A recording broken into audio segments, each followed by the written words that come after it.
Alrighty, everybody. Welcome back to the Tactical Perspective. This one, I'm just going to call this one 82, boys, because we're going to talk about 1982 and how it pertains to the G.I. Joe classified line that we have currently. And we're, 82, and we'll call it read the terrain, because as a military guy, that's very important, especially to armored reconnaissance guys, and to just all soldiers in general, that you be able to look at a map and read the terrain. And if you can't look at a map and know what's on that map, then you're not going to be able to read the terrain. And I think Hasbro's provided us more than enough types of maps to look at here. If we go back in time and we talk about 1982. Pardon me, I had the crow in the way, but there was a reason for that, guys. I find I'm often sitting down when I come to the chair, and I wanted the camera to be focused on something right off the start. But you see, when it comes to my videos, everything's off the cuff. It's off the top of my head. Usually, I'll have a note here and there, but everything's on the fly, guys. And with 70 some odd videos at over a half hour each, you guys are starting to really pick up when I'm laying down that I can keep going. I can talk about Joe all day. Captain America over here from Canada. All right. And why is that? Because I'm passionate about it, and I could be negative about it. There's opportunities, but I don't like those opportunities when I see so much good in this product that Hasbro has provided us with, these G.I. Joe classified figures. I'd rather jam on the good shit. Pardon my language, guys. That's why I don't make these for kids, because you never know out of a guy like me, and most veterans, it's true. There's always a colorful word that might drop when we start get going. And man, do I get going about this stuff. Those of you who have subscribed have been here from the start, some of you, and you are realize you full on know I get going. And those of you new to the channel, maybe this isn't for everybody, but it seems to be for you that join the channel. I appreciate that. And I go on about the Tac Perspective toy review, where I've reviewed all these figures. And I have I've started doing the Specfire G.I. Joe classified crow fights, where I pick them up against each other in my collection. And I give you a colorful display of what that might look like. But I also like talking about Joe news, as I did in my earlier video, and I like having little off-the-cuff stuff, and that's what we're doing today. We're going back to 1982 today, and I'm going to give you a little trip down memory lane. For those of you who were alive back then, or, I realize a lot of my demographic is my age, some maybe even older, but I do know there's some guys that are younger, and maybe some guys weren't around for the 82 wave, and don't remember the era, but a lot of you guys are. And I'm all big on nostalgia, and the reason I'm doing this video is because I want to talk about that original line, I want to talk about the loop, and I want to talk about what could possibly be coming, how Hasbro might be approaching some of the things that are missing out of that original 82 line, and why they might be missing, and when we might be seeing them, and how. That's what I'm going to bring to the table as to my theories on how you can accomplish some of these figures in today's market, and hopefully we can see them. And then I'll do another video later on 83, maybe another one on 84. But by the time I get to 84, I think I'm done. Guys, I only collected those 3 years primarily. After that, it was a trickle effect as I grew and got older and switched from public school to high school, and the social situation changed, okay? So let's go back to 1982. Well, what was going on music at that time? For those of you who remember the Billboard charts, that back before we streamed every goddamn song we want, we used to listen, and the Billboard charts would tell us what was the most popular time back then, and the number one song, the top 5 was all about G.I. Joe, and I'm going to tell you why. All right, you don't believe me, come fight me. This is all about G.I. Joe. Every single one of the top 5 Billboard songs in 1982 is about G.I. Joe. Okay, let's get physical. Okay, 1982, the Joes release, and right off the bat, they're all about conflict with this new enemy. Things are going to get brutal. Welcome to the Joes. That's the number 1 release. That was Olivia Newton-John's Let's Get Physical. If you guys don't remember her, she was if you've never, who is that? The cover of Grease will show you John Travolta and Olivia Newton-John. She was in Grease, and she was a musician. But my favorite reference right here, number 2 on the charts. And I gotta get my glasses. Right here, I'm only playing a riff because I don't own anything I show here. No images and no music. So just the riff, just to give you an idea.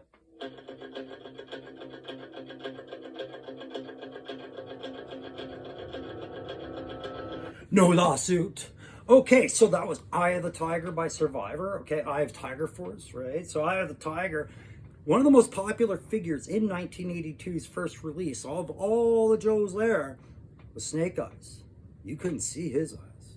He could have had the eyes of a tiger. There you go. Number 2 tied in. Number 3. Seriously, fight me on, what is it for number 3 that year? Joan Jett. I love rock and roll. How is that not? He loves you too. I love rock and roll. Who doesn't love rock and roll? Clearly. Number 3 on the charts. Number 4, Ebony and Ivory. Okay, just today, the guys over at Viper Island dropped the news from Hasbro. They gave it to the interwebs. I took it like a crow and flew away with it and gave it to you. And it's that we are getting a poacher and Naugahyde. It's all coming together, right? So it's all about Joe. Number 5, Centerfold. Come on, you can't tell me in 82 they weren't getting ready with the 83 line and there was a guy pretty hyped up to do Cover Girl. Come on, that's all. Number 5 was Centerfold by Jay Giles Band. Come on. Anyways, that was just a little fun. And the top movies of those times, I mean, there was no, this was key. Okay, this actually, seriously, guys, this is part of why they sold so good in 82.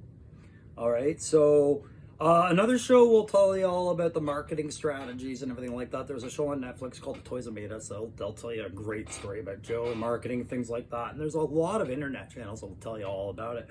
But in 81, the movies that were popular then, Superman 2 was number 1. Number 3 was Cannonball Run. But number 2, and this is pertinent, Stripes. Bill Murray made you think the army was cool first. Bill Murray made everybody think maybe, just maybe, I could survive the army. And he made it entertaining as fuck. This is my opinion. All right, but in 1982, when Joe's came out, this was their competition for your attention. Remember, this is the lull between the big Star Wars merchandising campaign. So it's right in between Empire, which was sitting there at 1980, and Return of the Jedi, 83. So this is when retailers didn't have a fresh new take on so much on those 2 movie toys, and the 3 1/4 inch had this gap for the Star Wars market. Joe walked right in there with their strategic attack and launched their own attack on the toy market and your parents' wallets. Okay, so those movies back then that was to draw your attention away were nowhere near any kind of defense from the Joe onslaught. It was E.T., Raiders of the Lost Ark, which was Lucas straying away from Star Wars and then immediately going, oh, there was money to be had. And Rocky, which we now know really inspired Big Boa. And this is why I'm making the video about the original group. Because when I see that Hasbro is making Big Boa, I'm sitting there going, yeah, but where is and why is and how come? And all those questions, right? So that'll take you back to 82 for a second. Let's call up some imagery to remember the line. And again, guys, I don't remember I do remember 82 all too well. I don't own my images, okay? So that's really important for me to keep saying, apparently, if I want to avoid the brown van pulling into my driveway or surveillance or lawsuits, right? So going back, and I'm just calling up the original release line for that year. This was a really good image on Google I pulled up, and it was perfect for exactly what I wanted to talk about. So I'll put this in front of you again throughout the video. But this was the 82 release line, and I am going to go through here, and we're going to have a look at what we got, what we know about what we don't have so far, and see what's missing, and then maybe give you a couple theories about this stuff, about what's missing. Okay, so And on the background, you can see I've taken my original group of Joes, what I do have of the classified, as best as I have them, and I've reflected them here. And I might point the odd discussion point towards them and when it's relevant. And I'm going to try and keep it relevant, as I explained in one of my other videos, guys. I am having a battle with my focus, and that's okay. But we get through it. And my subscribers are here to get through it with me, clearly. Anyways. So that original line, if you remember the shock and awe campaign that Hasbro put on us when they released these, consisted of these figures. You had Stalker, as I've got him here. He was much brighter. Let's get the camera up on him. There we go, Stalker. Following Stalker, who is that? We got Grunt, and we know that we've got Grunt down here, right? And well, not brand new, but released this year. We got Grunt. I'm going to talk about Flash a little bit later. Here we got Rock. Who is that? Hawk. Hawk, pardon me. I didn't put Hawk up there. I didn't bring Hawk in because he was supposed to be there later. Okay, so Hawk, I forgot to add to the pile. I almost forgot that we had a Hawk in the original line because of the way he was done later like this. So we got Hawk. Rock and Roll. You can see I've got Rock and Roll back there. Zap, we're going to have to talk about. Breaker, we've got Breaker here, just as he was then, no gun. Damn it, I keep talking about that issue, but yet Hasbro was consistent when they screwed him. Okay, Grand Slam. Grand Slam's another one we got to talk instant on when we talk about Flash. And Short Fuse, same thing. We know that we're getting Clutch with the Vamp. And Scarlet, I've got her reflected here. Steeler is one we have to talk about because we also got to talk about the MOAT now that we're having a conversation about the Vamp. What you don't see here as far as the action figures, and I'll get into vehicles very little after. With action figures, the Cobra Trooper and the Cobra Officer, which I couldn't get for the classified line. I mean, I can order them, but they're not the cost friendly. Especially when you get into shipping and handling and all these other sites that, you know, going to get their piece of the pie.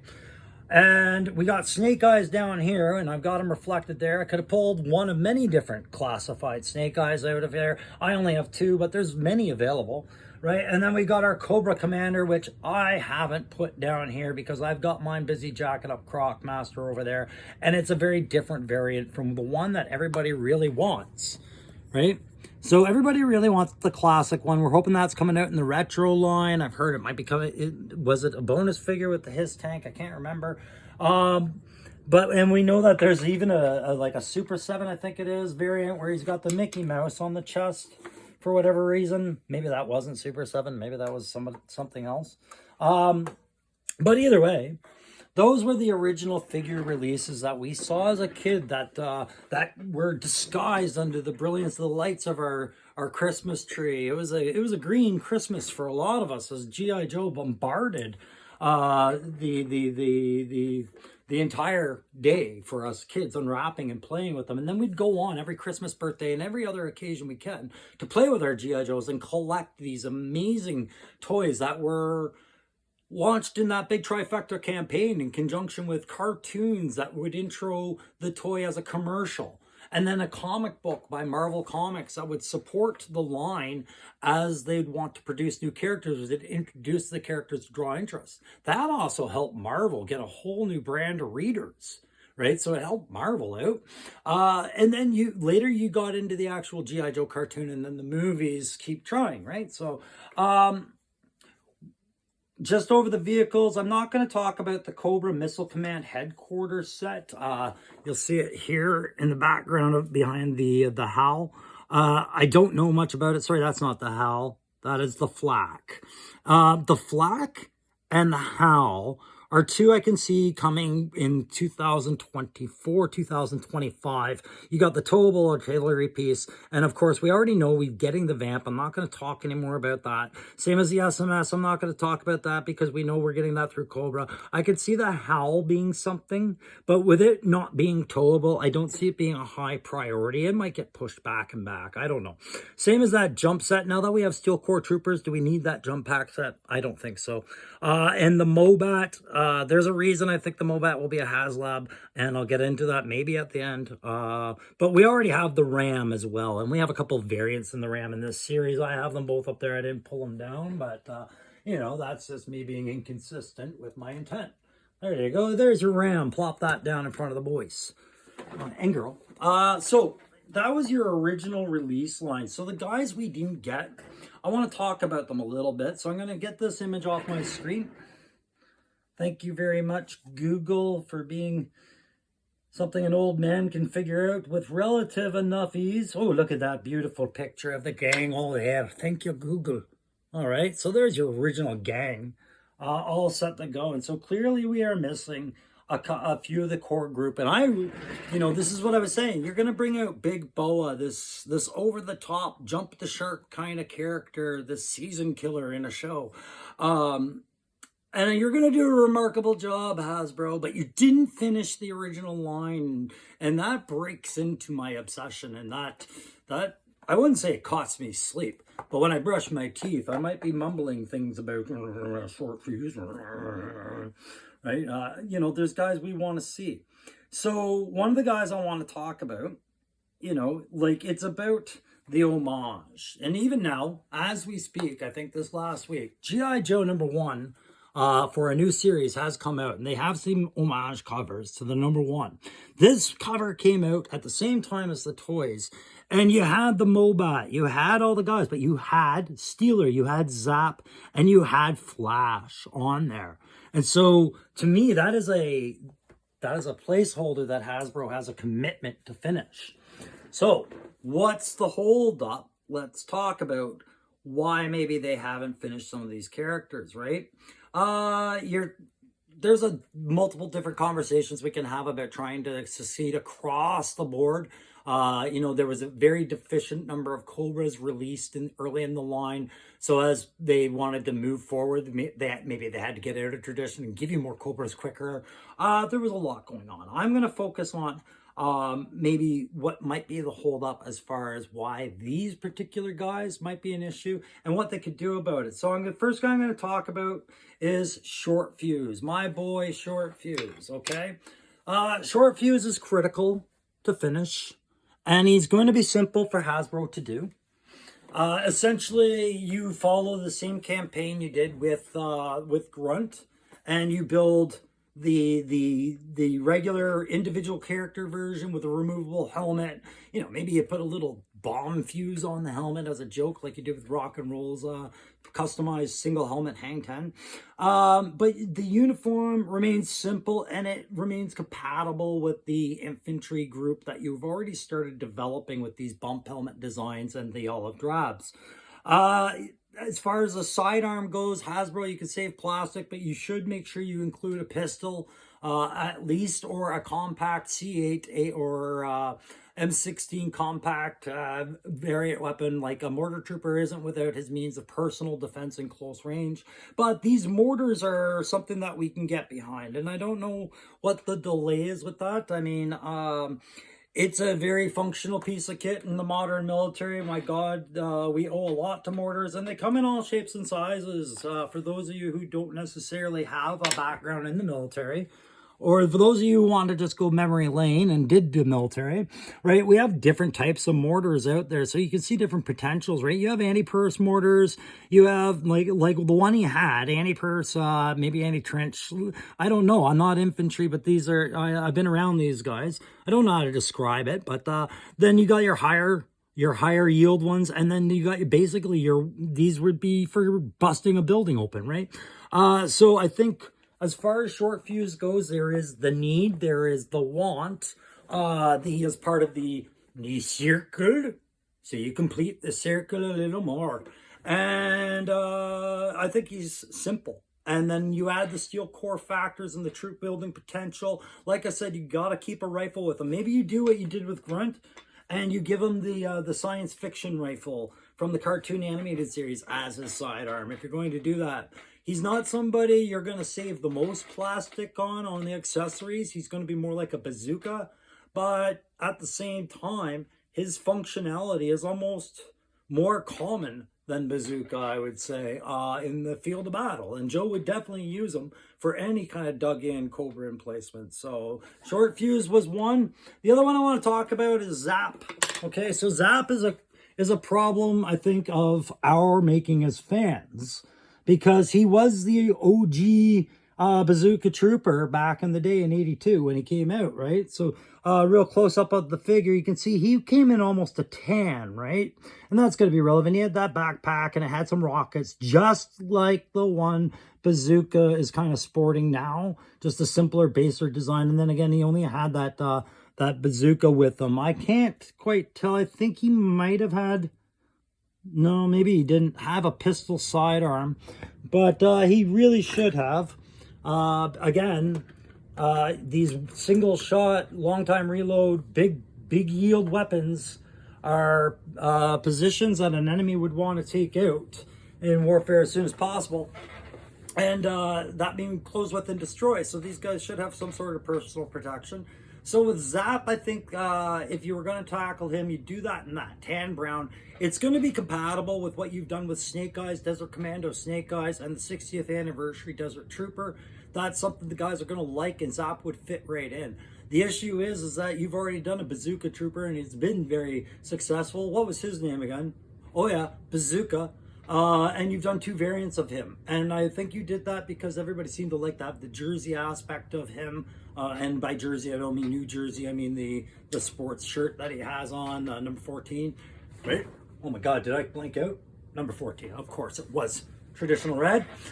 So you already kind of gave everybody what they wanted for a Bazooka Trooper. So how would you get Zap across now?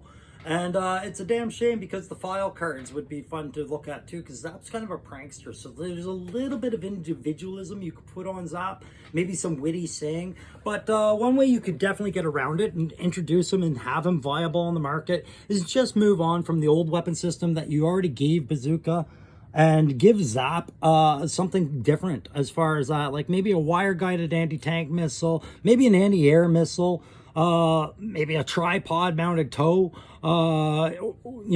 javelin Erics, all that stuff. Guys, there's a lot of good Army rocket launching and missiles and Big Bang Theory kind of stuff out there.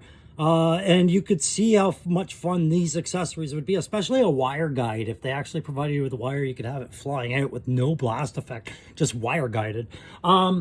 There's a lot of potential there with Zap. And so I think if you stuck with that original brown that you had him with, and you just changed the weapon system, maybe made him a deluxe figure, gave him a couple of weapon systems, and put him back where he belongs on the front line with his friends. Not just his friends, his brothers. These are brothers and sisters in this army. And I think Zap belongs there. And I think it's an easy course correction. Who else did I want to talk about? Well, that would be, I know I had the picture of the MOAT there, but I wanted to talk a little bit about Flash and Grand Slam. And let me see if I got a picture up on them. And if I don't, then that's on me. I don't know. But so Flash and Grand Slam, I got a picture of them somewhere. They're a problem in that you have two of almost the exact same character, and it depends on where you find the images of them, really. Both wearing the red padding seems to pop up a lot. I'm just going to go back to the original picture of the line and zoom in on them. So, it's gotten so confusing over the years which one's which, but I remember having Flash, because I remember the laser trooper aspect of Flash right here with that laser rifle and how it plugged into the backpack and the visor and the bright red on the green. But the Grand Slam I remember in Canada was silver padding, and he had the same head as like Zap and Grunt, like that receding hairline. It was a very Michael Ironside looking kind of figure. But Grand Slam was more associated with the Howl artillery piece, but in Canada I think he was silver. But those two figures, I could see them being a very big obstacle for Hasbro to get out and be marketable. I can see it being a one or the other kind of situation and doing drastic things, because the appeal for Flash Is this the same appeal as the character Sci-Fi that I think got better response with the fans in 80, 83, 84? In that he's just using cutting edge laser technology and advanced scientific weaponry. And he's kind of an inventor and an engineer and a theorist. And so to modernize that kind of sci-fi kit isn't impossible. It's just you do what I do and just do a Google search, and you can find lots of potential there for Flash. And I'm going to show you a couple. So for Flash, you'd want to retain that definite padding that is unique to his character, whether or not Grand Slam wears it or not. It's unique to Flash. Piss off. You want to retain the science fiction rifle and the backpack and do something with the helmet for sure. I think that you could have a lot of fun. But as far as equipment that goes with a guy like Flash, maybe step away from a stormtrooper style sci-fi Ghostbusters gun and maybe go for something that the US military and other nations have actually tried as far as advanced laser guide technology, and actually go with some laser systems that have been prototyped and used, or build your own, right? And so a lot of these equipment are non-lethal shutdown weapons, right? I'm not quite sure on the operation on all of them. I'm just convinced on their existence. And this to me is a viable option for Flash. Another reason to have things like this is for call for fire and fast air. You need to paint a target with a laser and hold that sight on something for the best effective measures against that target when it comes to a lot of modern technology and weapons. So laser pointing and laser designation and all of that can translate very good into a Flash figure for the Joes if they go about it that way. The problem is that what do you do with Grand Slam? And I actually have the solution. I have the solution to Grand Slam in the way that the Americans have the solution to Aquaman. And I'm just gonna look at this. Look here. Here's some more laser guided stuff for Flash that I didn't show you. Right? Like you can see all the potential here. Flash, flash, flash, flash, flash. Look, Flash. If a desert cam Flash, even a tiny little laser guiding estimate tool, right? Laser binos. All that good stuff. Here's some winter cam guys using laser sighting equipment. Oh, Flash, you have so much potential. But I want to quickly do Grand Slam. Where do I see Grand Slam? I said he could fight Aquaman.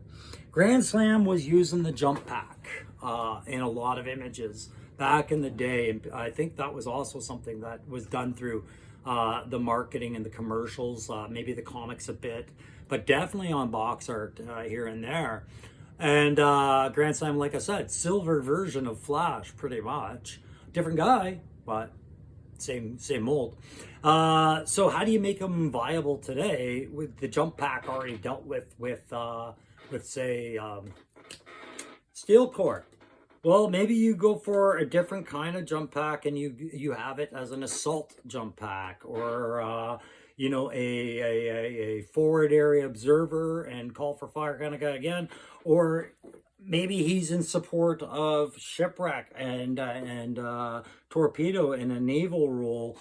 He's boarding crew in an assault. But guys, there is jump packs out there that look very different that I think could be incorporated very well into a Grand Slam. Seeing him buzz around maybe on a cart, I guess that's too far from the thing. But what I'm saying is, again, that there is tech out there that makes some of these options for these characters have to be modernized, but the principle remains the same. And that's paying homage to their roles that they filled in the original line. So as you can see a bit of potential here for a Grand Slam to actually come through in that line. So who haven't I done? Let's just quickly get there because we're coming to the end of the figures I wanted to talk about. Just gonna go back. And like I said, guys, I do these one take, and I do these with very little notes. There's a lot of things I could talk about. There's a lot, hours and hours. But I try to keep them to a half hour, guys, because it's a limit. I know what I bring to the table, and it's a lot of talking. Anyways, so Steeler I'm going to talk about at the same time as the MOAT. Short Fuse I've talked about. Grand Slam I've talked about. Zap I've talked about. Hawk, yeah, Flash, yeah, Grunt, yeah. Okay, Cobra Commander, yeah. And I talked about all the artillery pieces. So yeah, that just leaves us with the MOAT. Okay, so I have a theory on the MOAT and why this is going to be a real big problem, but it could be a huge payoff. Let's first wait and see what happens with the Vamp sales, okay? Because that Vamp is going to be the first time Hasbro has felt out these multi-figure pieces, meaning that it can accompany multiple figures, not just one figure, multiple figures. It's the first time one of those is going to hit the retail shelf, and there's been a lot of speculation about that price, somewhere between what, 125, 175, let's say. Okay, we got to see what the sales look like on that before we ever talk about a vehicle as significant as the MOAT. And the temptation to throw it right over to a HasLab and say, do it, is there. Okay, because right off the bat, you're thinking, oh man, you could even make it the RC like remote control, like you did back in the day with that cupola. You shift that cupola forward, and all of a sudden the MOAT's moving forward, and you should move it back, right? We all remember what the MOAT could bring to the table as far as play. But can you imagine the price points on doing a really good RC version of that? Like, we all see remote control tanks, several $100s at a lot of the current RC hobbyists that would fit that role beautifully. But how does Hasbro take a chunk of that pie? They have to make a more affordable remote control tank if they're even going to try. Question is, do we even need it? Do we need it to be remote controlled? No, I don't think we do. I think the days of playing in the backyard and the muck with these toys, because of the incredible size of them now, are done. Maybe the odd person might want the remote control variant, but I think those people, they'll find that market at some point, and I don't think Hasbro needs to be the one to do it. I think what they need to do is come up with a very good interactive middle ground version of this, where maybe it's not motorized, and you free up that space for play value, right? So I look at the MOAT and I'm seeing a fictitious tank, and it's based off a lot of reality, like American and other designs, probably a bit of German designs in there. They find their way into everything. But you would think when I said we need a new MOAT based on a more modern design, I bet a lot of you going, yeah, the Abrams. I'm like, no. Or a lot of you are going back to the Joe list and going, well, they did, and they had it better with the Mauler. And I agree with you, the Mauler was better. But that's not what I'm getting at. I think if you were to look at designs for the best version of this tank as far as play value and familiarity and recognizing that middle ground between the original and a new concept, I think you're looking at 3 contestants. And yeah, I'm a Canadian and I'm armored. I'm going to put the Leopard. I'm going to put the German Leopard. It's Germany's, but we bought them. All right, up on that list. And the reason I say the Leopard is we have a more modernized version, which I think the Americans recognize faster. That's to show you, we want detachable tracks for player rights, guys, because if you know anything about tanks, you know throwing track is a real issue. And actually, that's the firefight I told you about in another video. Anyways, my point is the Leopard is it's just a personal favorite. I put it at number 3 on the list. It's not number 1 on my list. If you really want to have one that's going to have the same thing as the Leopards, but be more Joe-like. So when I say the same thing as a Leopard, remember that your MOAT only had one spot for one action figure, and that was Steeler, and he was going to sit in that cupola. That was it. But a tank actually has multiple positions. There's 4 core positions in a tank. You have a driver, sits down below in the main hull, and he drives her.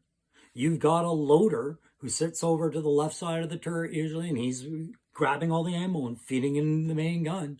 You've got the crew commander. You see his head up top looking around, commanding the tank, picking targets. But down between his legs or lower is a gunner whose head's in the sight, sweating his balls off. He's down there too. Now, could Joe create a MOAT to create all 4 positions? Probably not. Getting that gunner in and out of there? Nope. Too problematic. Getting the driver in? All right, maybe we could do that. Maybe. But getting the 2 turret crew in for sure. At a minimum, you want your MOAT to have 2 positions for playability factor. That's going to bump your sale. But at the same time, it's going to anger the purists. But I think the Leclerc, the French Leclerc, is a prime example of where a MOAT has that middle ground with a modern tank. I think the Leclerc is a good example of it. I only have the 1 photo of it because I have more of Canadian tanks. Called bias. It is what it is. I ain't hiding. But I think the number one, number one. Did I not pull up the image? I did. The number one MOAT I would love to see, and a lot of armored guys, they'd be like, shit, yeah. It's the, I believe it's Israeli, the Merkava.